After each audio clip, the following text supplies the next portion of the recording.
Hello mga besh! It's Wednesday at super cloudy pa din dito sa Banton. So may pasok na kami ngayon.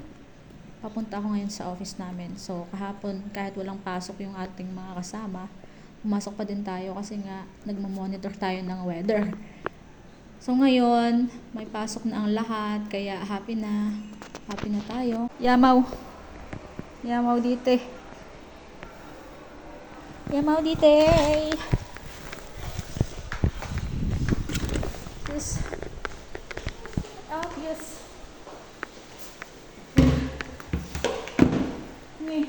Parang kinabahan ako doon. Akala ko nalako na naman yung office. Ay, yung susi dito sa loob ng office.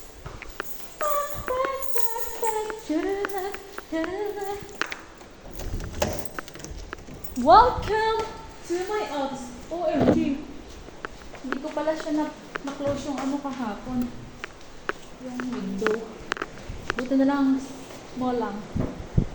Pakita ko sa inyo yung view outside. Good morning, Banton! Good morning, good morning! Malakas ang alon.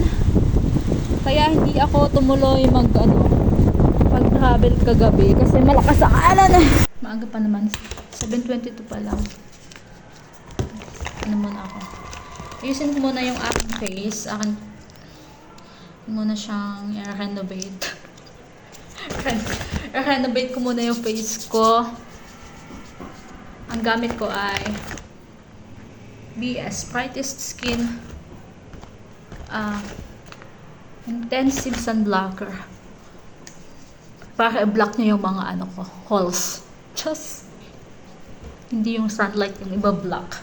Yung holes.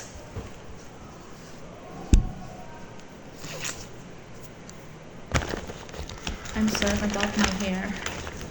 Yung aking buhok ay yan. Hindi ako dito mag-office sa Opsen kasi yung aircon namin ay sira. Pinayos namin siya kay Uncle Robert, kaya lang hindi talaga siya lumalamig kasi nga masyadong malaki yung room. At yung aircon, parang 1 HP lang yan. So, hindi siya kaya yung buong room na mapalamig. Or talagang luma na siya. Pakita ko sa inyo yung aircon namin. Luma na talaga siguro siya. Ayan.